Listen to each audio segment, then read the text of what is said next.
our next speaker with a topic of 4 keys to a world-class cyber workforce program. That's what part of what we're after here. You know how to do your questions through Ask Me Search, so go ahead and do that. Moderating this morning's panel is Mr. Alan Paller, founder of the SANS Institute. Many of you know him.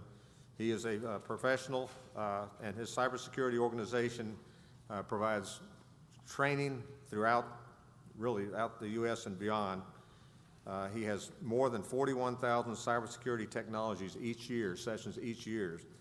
He's trusted. He's highly valued as a speaker, as a leader, as an educator, and an author. Without further ado, Alan Paller and his panel.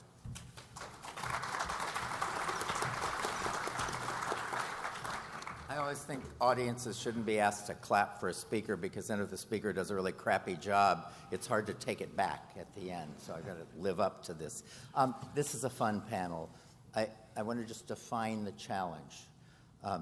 We are not talking about how does the nation build 1 million cybersecurity workers. What we're focusing on is world class.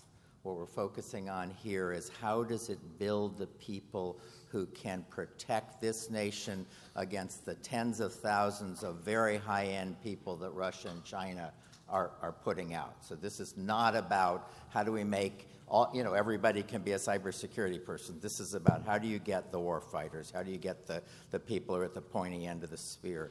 And it's a topic that's come up year after year after year. And everybody says, yeah, that's the hardest problem. And then they go on and talk about the other part, because the other part's the part they can solve. And the reason I'm excited about this panel is we have with us the person who, in the United Kingdom, got given $25 million to solve it. And he actually found some things that are shocking and useful. And then we have another speaker who's implementing some of the things that they found in England in the United States, one model of that. And we have the Cyber School, which is this exciting new entity that's got that mission and a bunch of other missions for the Army. So it's a nice mix. And there is a 4th speaker whom I'll introduce, but she doesn't look like she's here literally, but we're going to channel her.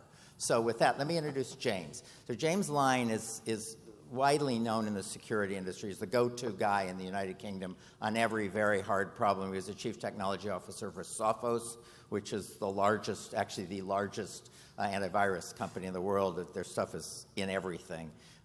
But he, for the last 7 years, has been trying to solve the problem of how do we develop very high-end talent. So the hunters and tool builders, the people who can actually fight in real time in cyberspace. How do we create that? He did it in the United Arab Emirates first in building their NSA, and then the people in the UK said, why are you doing it there? You need to do it here. And he's been doing it, and he's tried lots of experiments that failed, but the ones that worked may have really good lessons for us. The way this panel is going to work is each of the speakers will have 6 or 7 minutes to open, and then you will have questions. We've actually asked a bunch of people to ask questions in advance, so I know I have enough questions, but you'll have questions. You send them the email address that is up there. Okay, good. You'll send them the email address. So with that, James Line, he talks funny, but he really has a lot of interesting things to say. Good. Go on, Mr. Stager. Thank you. Well, apologies in advance for my rather bizarre British accent. It's in full force this morning, and I appreciate it's shocking when at breakfast I was asked which part of Australia I am from. Nonetheless, a pleasure to be here and to share some experiences of the last 7 years' journey with you. And if I might open with a little bit of history on how we built up to the kind of solution and the lessons learned that I want to talk to you about today. I am one of those security researchers that landed in this industry by luck. I was a naughty boy at 14 years old that happened upon cybersecurity and this set of skills. I never ran into anything through my school career or teaching that would show that this is a potential area I could have had a job or applied these skills for good. And I was lucky to run into, someone at the right moment at the right time who pivoted me to this industry. And that's always bugged me hideously. So it's been a personal kind of passion and project to want to try and find ways to more systematically find people like me and connect them with this amazing industry, this passion that I have for cybersecurity.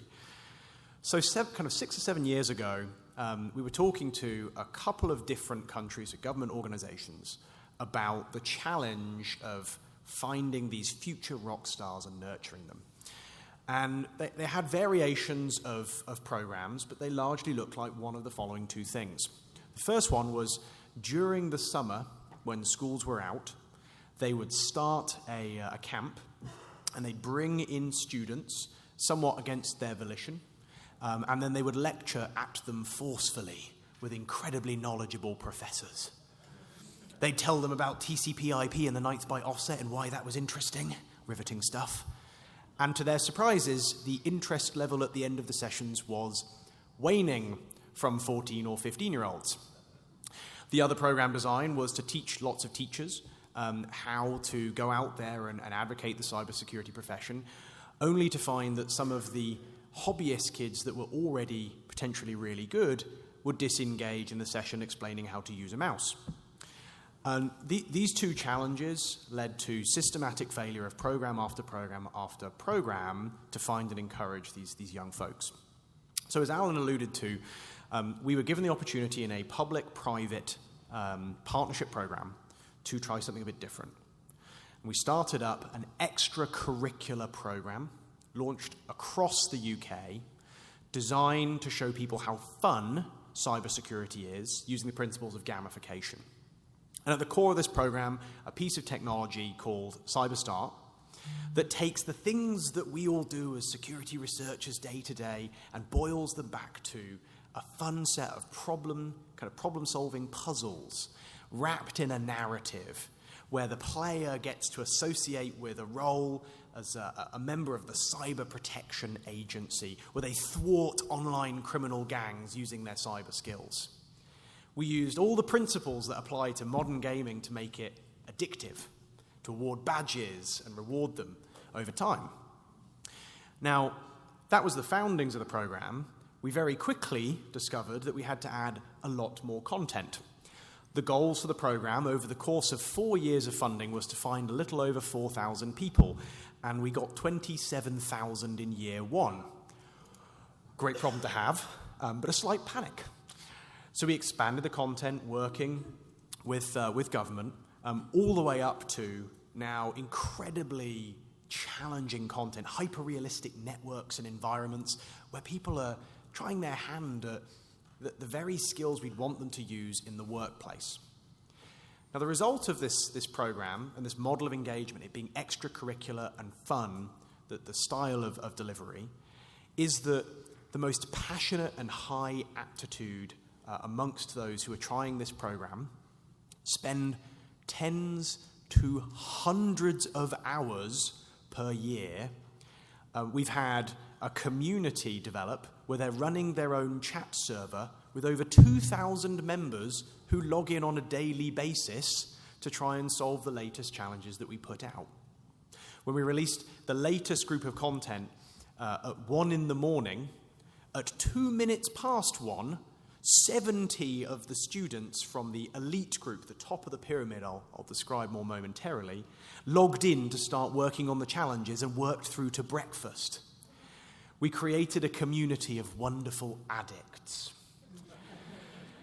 Now, it's a strange thing to say, but the upshot of this program design and what we've done here is created an opportunity for people with amazing talent to discover their passion for cybersecurity and to relentlessly spend time learning.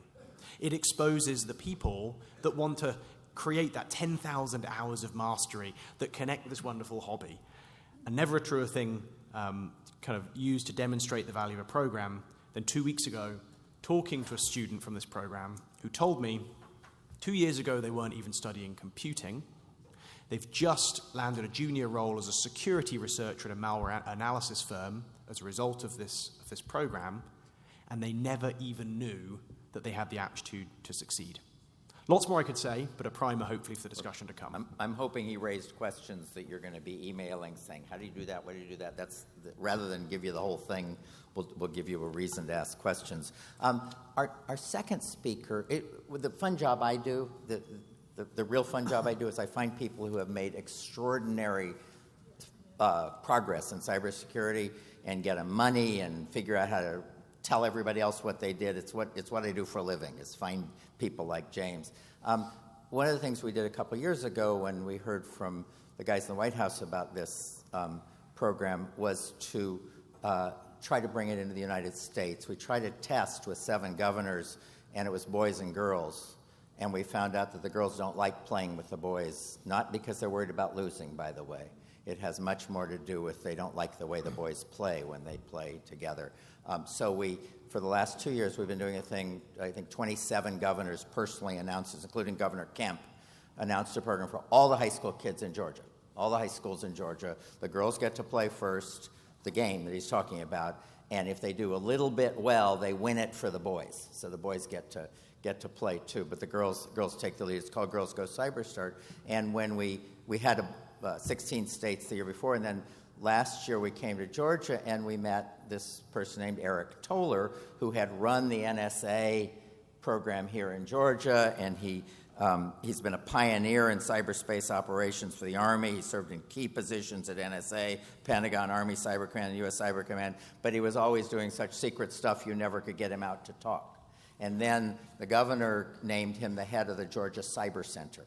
And so he took on the job of seeing if he could take some of what James was doing and bring it to the schools across Georgia. And so I don't know if that's what he's going to talk about, but that's Eric Toller. So you're next. All right, good morning, and it's great to be here again, see all the familiar faces that we see at these. It's really an honor to be part of this team. I remember last year at CERTS, I heard a charge from a lot of senior leaders that we need to stop talking about the problem and start doing things.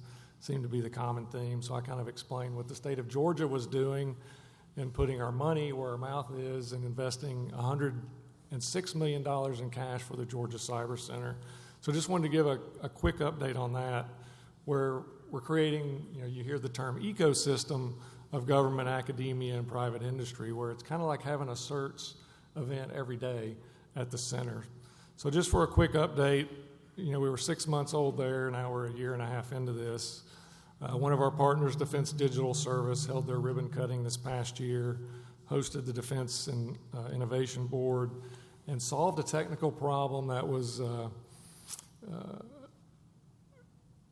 probably my biggest problem when I was in Afghanistan in 2018, using lieutenants from the cyber school. Interestingly enough, the Georgia Bureau of Investigation Cybercrime Center doubled their staff, solved numerous criminal cases in the state, and trained hundreds of law enforcement professionals. Augusta Technical College and Augusta University had their highest enrollments, freshman enrollments in the history of their organizations. I think Augusta Tech almost doubled, AU increased by about 25%. Augusta University hired 10 new PhD researchers, professors in their School of Computer and Cyber Sciences, and started a new degree program in cybersecurity engineering. Parsons and BAE Systems held their ribbon-cutting ceremonies, and we signed leases with 7 more industry partners on our campus. Our Georgia Cyber Center Cyber Workforce Academy trained over 100 state and U.S. University System of Georgia employees in high-end cybersecurity courses. We hosted over 500 middle and high school kids for field trips, held 2 Cyber Patriot camps, one of which was a result of last year's CERTS, where we partnered with Mosaic and the Army Cyber Center of Excellence. And then, of course, we sponsored the Girls Go Cyber Start and Cyber Fast Track programs for the state of Georgia last year, and we're doing that again this year. So that's kind of what we've done. There's a lot more, but back to the panel discussion. Of the 4 things we'll talk about, completely agree with all of those, and we're actually using that model. But I really want to focus on that gaining talent, inspiring young men and women to want to enter this career field. Because like was said, some kids don't know that they have the aptitude or they can even do this. And so how do you get them at least interested? So 2 weeks ago, actually about 13 days ago, I was in Mercedes-Benz Stadium in Atlanta with 65,000 college students. We were there for a Christian concert called Passion 2020, if you haven't heard that. And one of the speakers was Tim Tebow, former Florida Gator. And part of the message that he was talking about was, our responsibility as Christians to spread the gospel. We can't just sit around and wait for it. We have a part to play. We have an obligation to share what we believe. And I think as cybersecurity professionals, we have that same obligation to inspire, to teach, to coach, to mentor this next generation of cyber professionals. And I firmly believe in order to be successful as a nation, we have to be cyber evangelists, willing to do a little bit more. I think you just heard extracurricular activity. And where we're seeing success is people taking the extra step to get people inspired. My staff, we work a 9-10 hour day, and then we do more. The high school programs that we've seen here locally that were part of Girls Go Cyber Start, it's because they're doing extra work. They're doing things after school. They're taking their lunch periods. We need more partnerships. We can't just talk about, these neat ideas. We need to actually partner together, which is what we're trying to drive together at the Cyber Center, and taking everybody's efforts and combining them, coordinating them, so you have a much greater impact, not only locally, not only in the state of Georgia, but across the country and even internationally, as we're talking to international partners as well.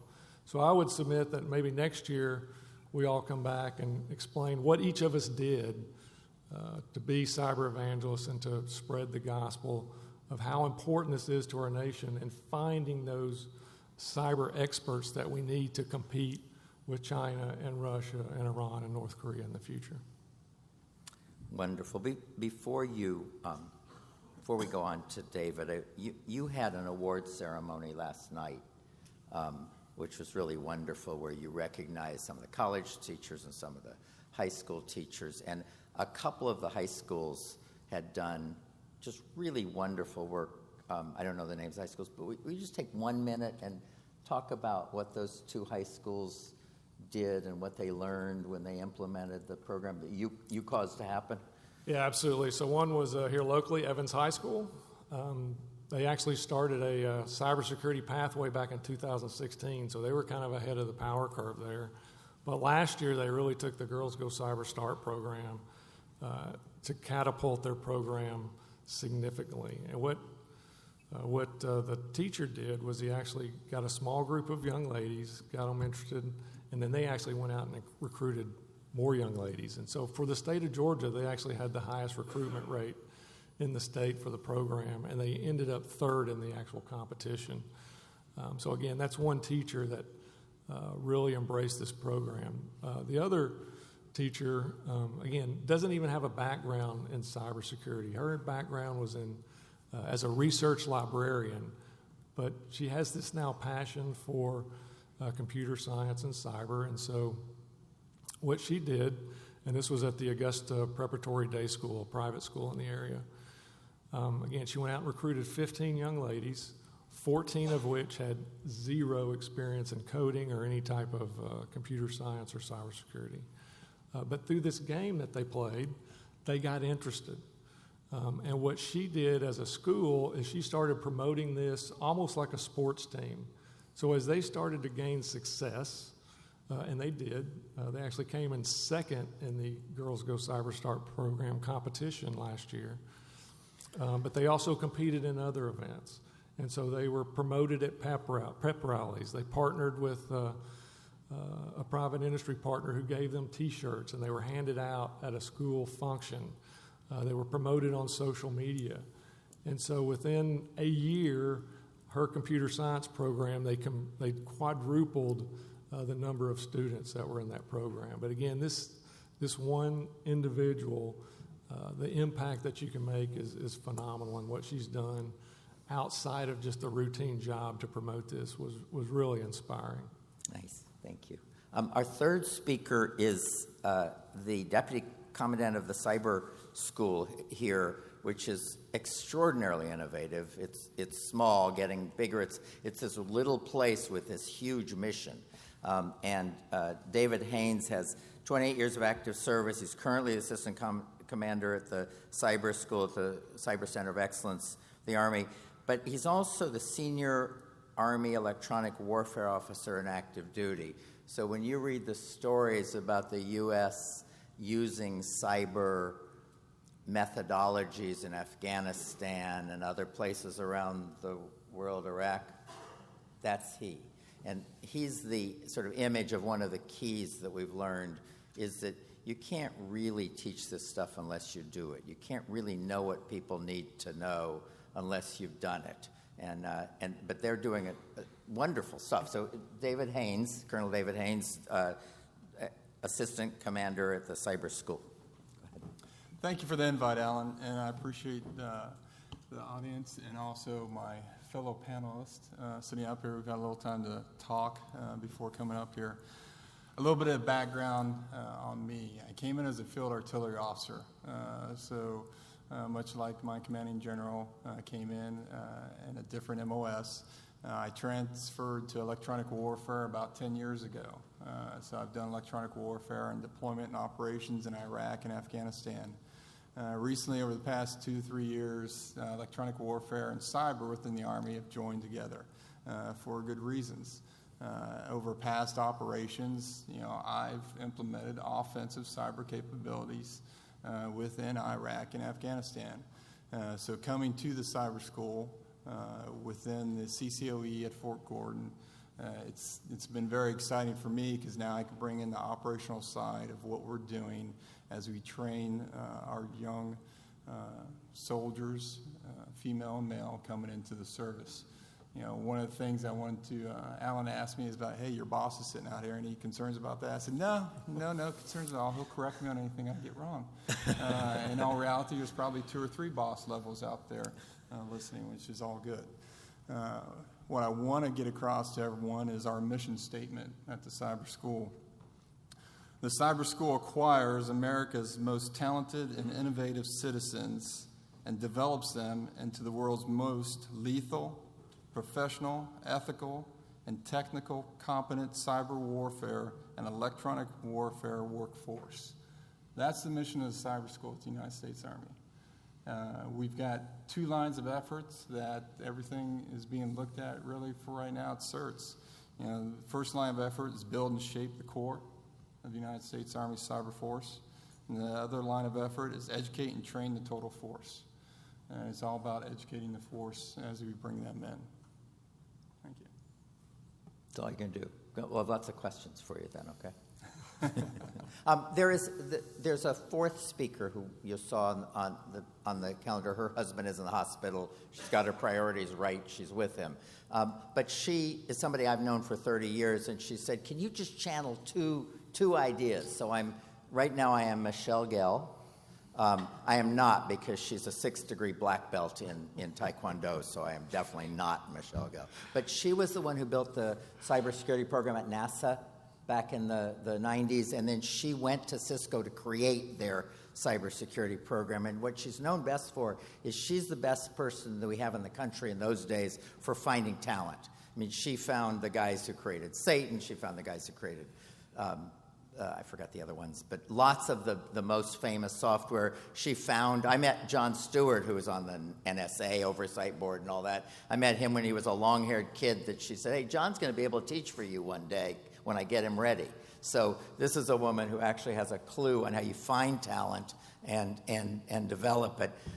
She built the Cisco Women in Cybersecurity program, which is now up to about 400 or 500 people. She was, a few years ago, named the top women technologist in America by the Anita Borg. It's the highest award for women in technology in the United States. So she's cool. But she wanted me to share 2 things. One is when they can't, this is sort of simple and you all know it, but it was what they're doing about it. She said, we cannot compete for the top talent. It really doesn't matter how much we pay.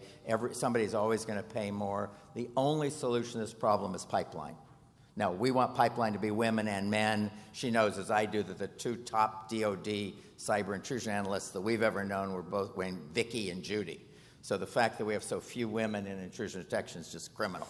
But anyway, she has invested Cisco in building up, and in fact, she's the reason that California got on board this year late, and because California got on board and Girls Go Cyber Start late, they asked for 2 extra weeks. We're special. This is big. We're big. So the Girls Go Cyber Start is actually going to be open for 2 extra weeks, which is a very cool idea because the girls, once they try it, they tell everybody else about it. So it's going to have a lot more numbers, thanks to her. But here were the two. One is its pipeline, and the part of pipeline that matters is you can't just invite women to come into the thing and think they're all going to do it, or blacks, or Hispanics, meaning if you want a program to respond to people's needs, design the program to respond to people's needs. And that's what she's done right from the start. So we all talk about diversity. We need more diversity, and then we say, you're invited too. That's just not the answer to diversity. This is her point. It's probably right, but it makes sense. And that's why this Girls Go Cyber Start has been so useful, because it's really aimed at making it comfortable for women to play. And next year when the boys get to play, it's not going to be we're going to mesh them all together. The women will still be playing Girls Go Cyber Start, and the boys can play Boys Go Cyber Start. But that's one. The other one is slightly more fascinating to many of us. Have any of you heard the term culture? We need a culture of security, cybersecurity around here, the term you use. They wanted to do that at Cisco, and everybody thought it meant, let's go tell everyone about how important this is. And she discovered that after she told everyone about how important it was, it didn't make any difference at all. They all knew how important it was, and they went right on doing what they were doing before. And what she did with all the top management, all the way up to the CEO on this, she figured out that what they meant by a culture of security was to embed in every critical team a super security person. So she went and recruited in the development teams, sort of all the product development teams, all the internal tool development teams, all the outside tool development teams. She recruited somebody who was passionate, who was interested, who was curious, and she built them into a program. It's called the SKE program. I have no idea what the letters stand for. It's spelled S-K-E. But she built them into a program which is she's invited to talk all over the United States about how you build this. But the point she wanted to make to you is something she discovered, which is the thing that made them good was having teachers who were players, not teachers who were teachers.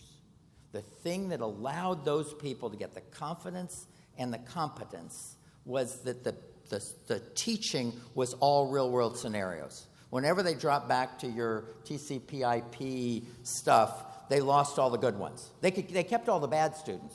They just lost all the good students. So if you want them and you really want them to be good, the people who teach them have to be practitioners. And in fact, she reminded me, she said, Alan, I told you that a long time ago.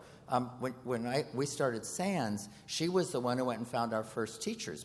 We did it partly because NASA needed a lot more people, and so the other agencies. And she said, the one rule you should have is don't ever let anybody teach unless they're practitioners. And that's been the rule all along. And I get notes literally every day. I get the two favorite student evaluations, and probably half of them say, what made this course valuable is the person was talking about real case studies, and I had the confidence to go back and implement it. So those were her 2 points. One is pipeline. You're not going to compete for the talent. Stop pretending you can pay them more. You may need to pay them more, but it's not going to work. You really have to go to build a pipeline. And 2 is, if you're going to have great performers, high-end performers, the people who teach them have to be high-end performers. You've got to stop thinking it's just teaching. It's not just teaching. It's like airplanes, piloting an airplane. Do you want frequent flyers in the cockpit, or do you want pilots? And doctors, do you want somebody who knows all about hygiene, or do you want somebody who's done surgery? So it's that. So those are her 2 points. I got lots of questions. Hey, how are we doing on their asking questions? All right, I'm going to trigger that. Here's a handout. Do you mind giving this to a couple people? This will just trigger your question. And we're going to implement Berlin rules, which is if you disagree with anything they say, you have to pose it in a question. So if you don't pose it in a question, you can't go back and disagree with anything you heard here. That's Berlin rules. It used to give me a terrible time bringing American speakers over because they made life hard for anybody. Okay, so I've got some pre-questions that I wanted to do. I'm going to do one for James first. So everybody's after the same talent problem. You've been working on this for years. What is it about the gamification and the sort of platform that actually works? What is it that causes it to find these superstars? I met a guy from Northern Georgia, College of Northern Georgia, who spent all summer doing it, and he says, it became what I was. It allowed me to be good. What is it? What's going on? So I think there's two things that are the kind of greatest strings to the bow of success here. In a program where over the last 4 years, we'll be just over 160,000 participants, but a little over 7,000 what we classify as elite students, those future rock stars that are slightly terrifying when you look at the skills that they've mustered so quickly. The first is, it doesn't work well when people's first introduction to this industry is the abstract technical. Even throwing them at a command line doesn't make sense. There's a very small demographic of people that will persist through the pain of PowerShell syntax. Even I question that moment to moment. You need to have a soft on-ramp that focuses on the fun, like the narrative, the puzzle solving, that focuses on a kind of solution to a problem within their grasp and builds up to those more difficult abstract learning concepts once you've got their passion. So a soft on-ramp that's fun is really crucial and increases the base of people that have a go and realize they could be good. The second piece is get everyone out of the way. Once you have someone that's good, don't force them into a structure of how quickly they can learn or when they want to learn. Lots of the top students, that 7,000 at the top of our pyramid, they love to do their learning at 11 o'clock at night out of school, and they like to participate in communities and work together. Allow self-organization, self-progress. Once the passion's there, let them charge at the content and provide them with the ability to show you how good they are. Those two concepts have let us get scale and have allowed us to be wonderfully surprised by some of the talent that is fundamentally out there. So going on to Eric, one of the keys is continuous learning, not go to school and then forget about it. So continuous learning is a big key. At the Georgia Cyber Center, what are you doing on continuous learning for the students? Yeah, so first of all, I want to comment on what James said. Unfortunately, I think in our school system today, we don't teach critical thinking skills or problem solving much anymore. That's what we're finding. There's also this stereotype that many young men and women have about what cybersecurity is. If you were to Google cybersecurity right now, you'll see a 25-year-old white male in a hoodie working alone in a basement. Not really attractive for most of our demographics. So we're trying to overcome those. Again, through knowledge and information. Playing this game is a great introduction on what this actually is in order to spur the interest to go back and learn the fundamentals. So as far as experiential learning, the model we're trying to create and what I've experienced on the DoD side is you can never stop learning in this environment. Because you have a piece of paper, whether that's a certificate or a degree, doesn't mean that you can actually do something. And so as part of a education process, a degree program, there's got to be the experience that goes with it. And so what we're doing at the Cyber Center is a few things. One is for all those that are coming in, whether you're government or private industry, one of the first questions that we ask is, are you interested in internships or apprenticeships? And they're like, yes, absolutely. We want to hire your students someday because we need the talent.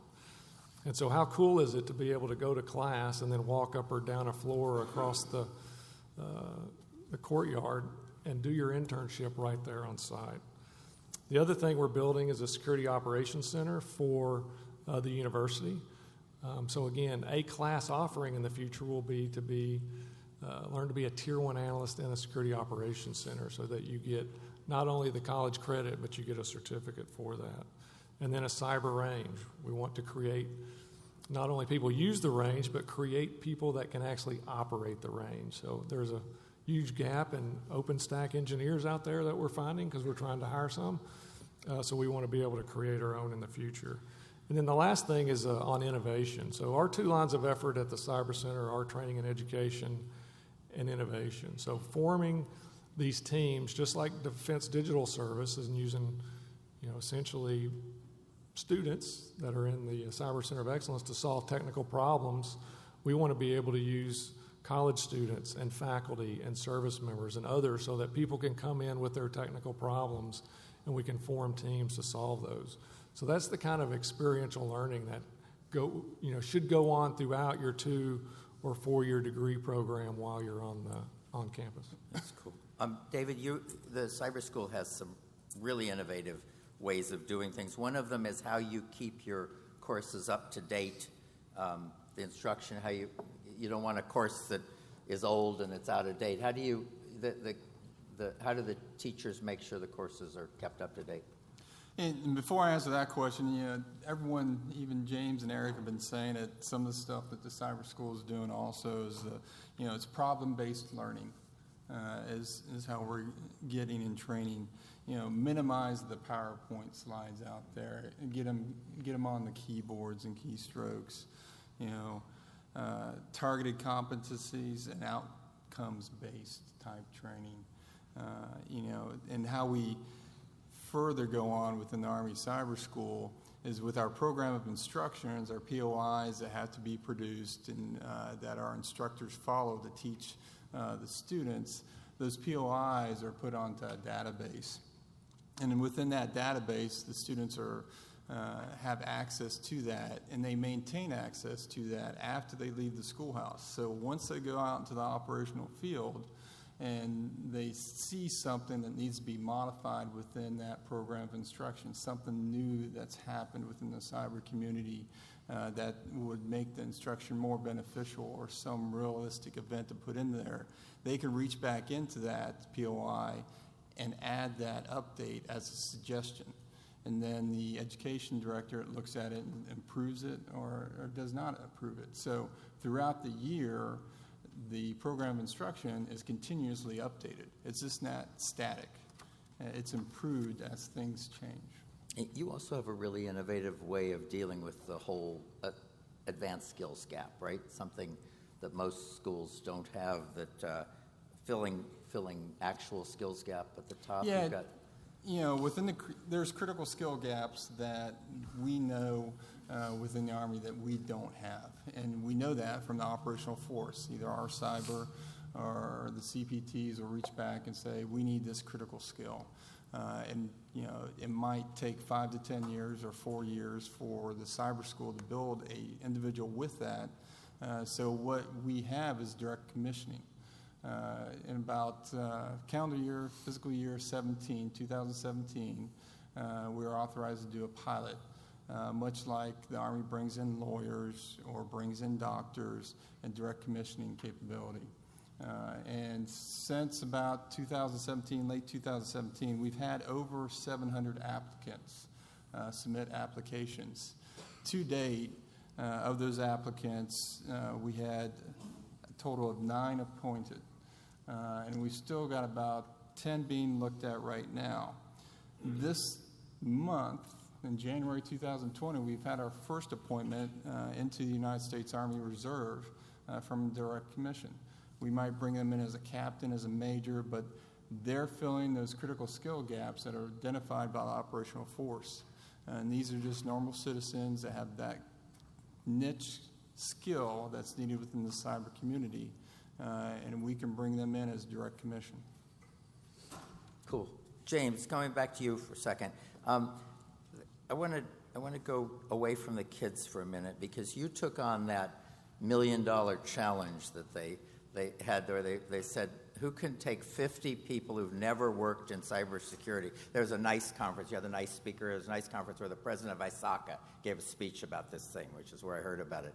So this, they called it the the Cyber Reskilling Academy, and they said you could take anybody you want, but they can never have worked in IT before, and you have a year to put them to work, and you don't get paid unless 50 of them go to work in cybersecurity. Meaning people hire them, not they go out and put up a shingle and say, hi, I'm a security person. So how'd you do that? Because it worked, right? Yeah, it was phenomenally, and it was a really bizarre experience getting this pipeline of people and going, oh, that person looks like they know something. Nope. So the key to success there, beyond the kind of young adult space, was really focusing on the aptitude of individuals. They've been doing a variety of different roles, but there's a set of traits and ways that people think that you can extract and show a predisposition towards likely learning quickly when combined with the right material, the right opportunity to accelerate their learning. Now, there's a lot of kind of aptitude concepts out there, a few products that the government were using already. I think one of the things that we did really well was using a model of kind of two-dimensional aptitude assessment, looking at skills and looking at the psychometric traits, aptitude, the ability to logically extrapolate, to scan information quickly. And that was really important because it let us identify the hobbyists. It let us identify those with no existing knowledge, but a lot of the traits that matched other successful security practitioners, and those that really would have had a hard time learning quickly. So we ran that exercise, this aptitude assessment, across universities, across the UK, across people leaving military, a huge number of different institutions and channels, picked our quadrant of 50, and in a 12-week program, we're able to show that all those individuals could achieve 2 industry certifications that would get them into junior to intermediate roles, kind of compressing the equivalence of 2 to 3 years of typical learning time down by virtue of their aptitude and their readiness to learn in the classroom. So I think that two-dimensional piece is really important, and we've repeated that a few times now, privately and publicly, and shown that there is a lot more talent out there if you can help people connect with the classroom with the right psychometric traits. I just learned yesterday, actually, that a very, very, very large 3-letter law enforcement organization now is using his stuff on every new person and actually allocates them and allocates. So apparently it's working in the U.S. too. A lot of people I should add as well, Alan, sorry, I missed something that you've reminded me of that was really seminal. We actually went on to take that methodology, and it is now being deployed by government through the intelligence agencies to the scale of thousands across the UK, looking for their candidates to put into bursaries for bursaries study. Are scholarships, and just it's a word. Translation. I'm kind of curious, what drove you doing that? Was it just that the lack of workforce, or the reason I ask that is because we look for diversification? No, great question. So for me, this problem is big enough. There's enough different roles that we need to fill with different types of traits. Forensics folks behave fundamentally very differently to some offensive folks, for example, in extremis. And we wanted to be able to pull every lever we could across society to most quickly learn lessons and attack this problem at scale. So we wanted to focus on young adults. We wanted to retrain people that had a lot of workplace experience as proven adults at the same time, because these initiatives working synergistically would bring a lot of new talent together with different strengths and weaknesses, and diversity is ultimately the best path to success. But mostly because we couldn't afford to wait for all the kids to necessarily grow up. We wanted to do it all at once. How are we doing on questions from you guys? I've got more, but... Yes, sir, we have plenty of questions. Oh, why didn't you interrupt me? All right, so ask the really mean one first. The first one is for James. Assuming you find a candidate with amazing aptitude and no experience, what do you teach them first, networking, programming, or system administration? And can I be the top of your skills pyramid if I don't learn to code? Good question. Speedy answer, and then whoever you are, if you want the extremely long-winded, nerdy curriculum answer, find me in the break, and I'll happily share or show you. So the program starts very much problem solving, and then it casually introduces concepts like using the command line and scripting that I think are instrumental to pretty much any area of cybersecurity. There's a number of different bases to the Cyber Protection Agency where they specialize in different areas. So, for example, we find a higher predisposition for lots of the girls to head towards the moon base, where they do lots of coding and create tools to solve security problems, like building their first password cracker and so on. So we've embraced the idea that you don't have to be amazing at everything and that you can have specialisms. That being said, the people in that top of the pyramid tend to brute force their way through all of them anyway because they love this stuff so much and they want to get to 100% because rumor has it, if you get to 100%, there's a special video. Don't tell them. There is a fascinating thing. Two things came up in that discussion. One was Eric's comment about problem solving. The teachers and students who used the game wrote notes to their governors. Thank you notes. We asked them to, but we didn't know if they would. But a lot of them did. The kids actually wrote good notes. There were two most fascinating notes, kind of notes. One was, this is the first time I've ever seen anything that enables children to learn problem solving. And I thought, why? And the answer is because that's all it is. It's a whole bunch of cybersecurity problems, and not everyone will learn them, but I don't think everybody learns them when we teach problem solving either. Some people do, and some people don't. The other one was the note that said, it was fascinating. It was, we introduced this program, and now many of my girls are going into computer science. And it wasn't about computer science, it was about cybersecurity. And what happens if you're under the age where you're writing a budget request for money, right? Cybersecurity is just a thing in computer science. It's the most interesting and coolest thing in computer science. So if you want lots and lots of people to go into computer science, get them to do the most interesting and coolest thing, which happens to be computer security. So there's a partnership that just started last week, Microsoft, Amazon, SANS, Google, I'm leaving a couple guys, Intel, with JROTC people to use the cybersecurity as a way to get all the, in this case, Air Force ROTC kids to learn about computer science. And they'll also learn computer security and they'll be good at it, but it's the idea that security was the thing that taught computer science. Let's do more questions. I'm taking too much time. Actually, it's another one for James. There's a lot of interest in how people can get access or, check out the cyber start. Is there a way that attendees and educators can do that? So there is the Girls Go Cyber Start program that's running and open right now, and the opportunity to run a club and have a look that way. There's probably a frank follow-up to that question of something we should share with the audience and work with the organizers on as well. But if you want to hit me up in the break, I'd be happy to talk about that too. Isn't there also Go? Oh, yes, that's true. Yeah, there's go.joincyberstart.com, G-O, which is kind of a cut-down version that shows you the principles, and it's open, you can access it straight away, so you can see the types of things that are included. Yeah, just Google CyberStart Go. Don't try to remember that code. Just Google CyberStart Go and you'll see it. So what is it, an hour, a half hour? You can play and see if you're any good at it. And more? So the next question is for Colonel Haines. How does the Army use the assessment for cyber officers, and is there consideration for having all officers play a version of CyberStart or some assessment?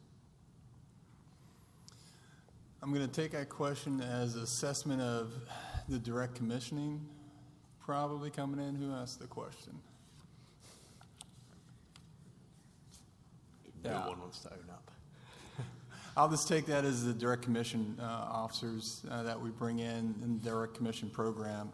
The way we do their assessment is, they'll sit with the technical board. It's a lot of time on our portion to find the right person. As you've seen, we've had over 700 applicants, but they'll sit on a technical board, and really it's done through either VTC or through the phone, and we'll see where their technical assessment's at.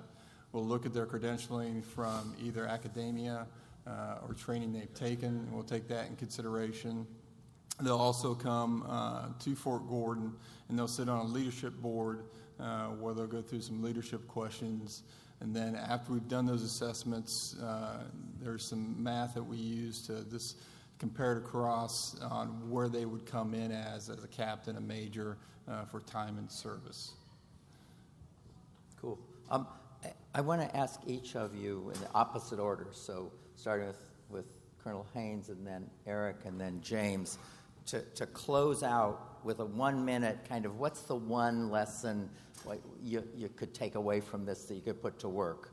And we have a couple more minutes of questions before that, but I just wanted to give them a head start so I didn't throw that at them right at the end. So that just one, it's kind of fun to hear. So with all that stuff, what's the one thing we should take away from this? Do you want to do one more? Yes. So this is for Eric. With the Georgia Cyber Center, do you see a regional approach works best for the workforce engagement? It seems the UT San Antonio and area partners are executing a similar collaboration partnership equivalent to it. And the follow-up question, is there a partnership in the making that could benefit the security of the nation?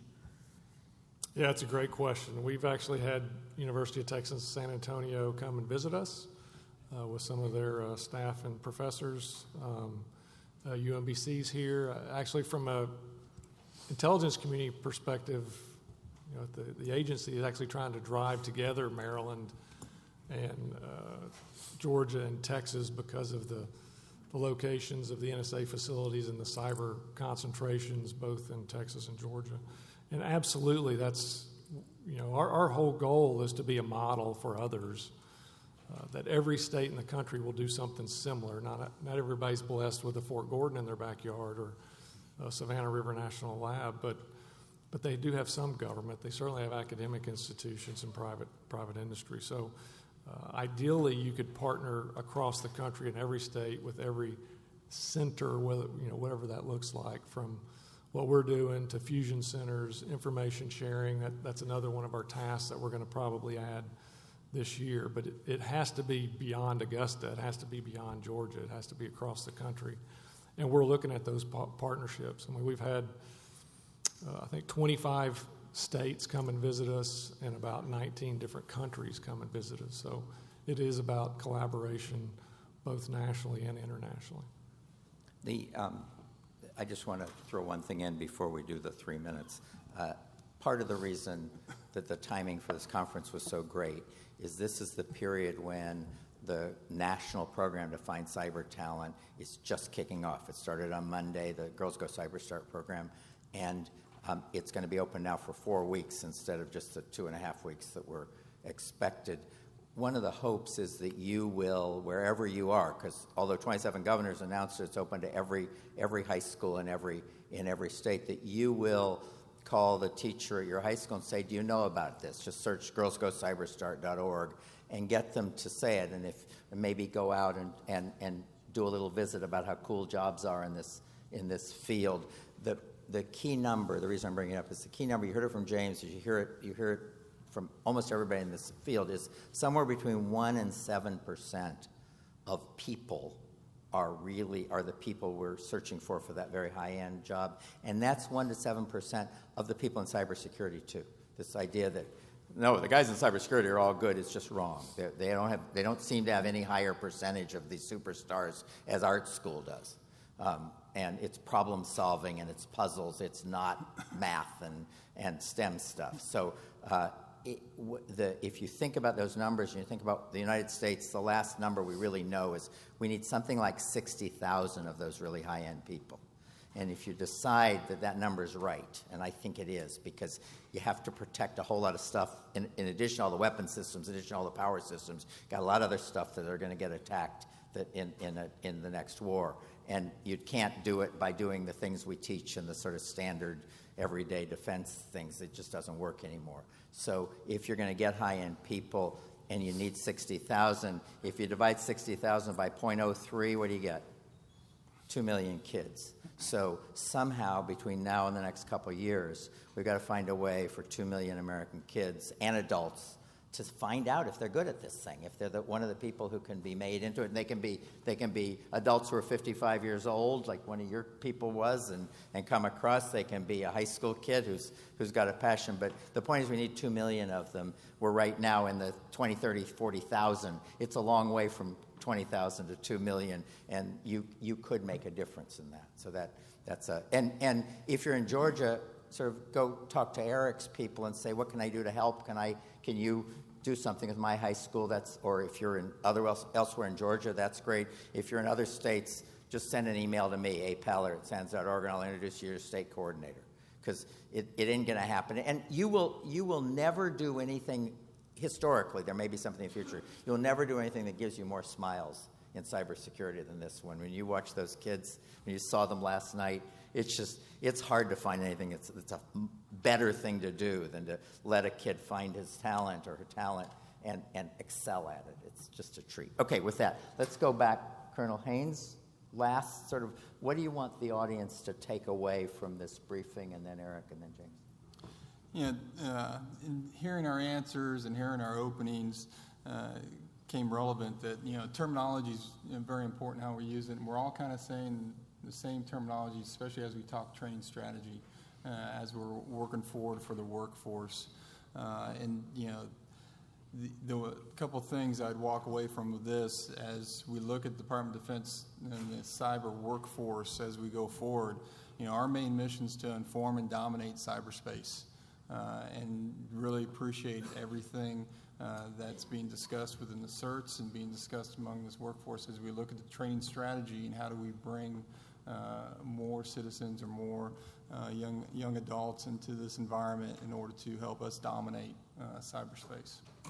Thank you, Eric.